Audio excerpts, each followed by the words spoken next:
This one is Homa Bay TV, and today we are in Oyugis to ask some few questions to random people. Kawuono wan gi mine na.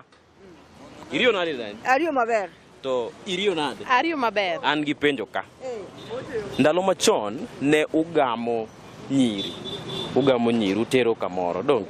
Sani unyalo gamo ne ng'ato nyako. Sani Sani kata yam ne gamo nyako ni. Onge iyudo baka nyari kata nyari osewuok odhi kuma odhi. Ini pendo nyara cha no dhi kanye. Yawa. Binyalo gamo ne ng'ato nyako. Sani ok anyal gamo nyako nikech piny tek.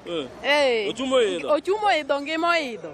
Onge gimoro amora minya tere nyako piny tek chuo betindo ok dwar mon. Chuo ok dwar mon. An gi penjo moro kendo. Sani kaka koro un town sani. Udok dala.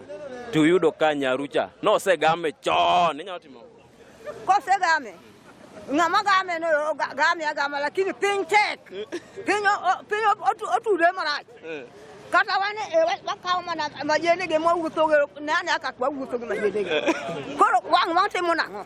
To kato ero game. Ngato game odhi kode. To kuma bieno. Ok ing'e to dhi bedo nango nekech piny tek. Ichopo dala. Iyudo kose gam nyari chon no game ocho sa 7 kocha cha nyalo timo. Onge gima nyalo wacho nikech ang'e ni kata odhi to odhi duogo nikech kuno be odhi ro kateka kaka kon. Koro onge gima nya time. And that was a quick response from Homa Bay County, specifically in Oyugis town. My name is George Otula.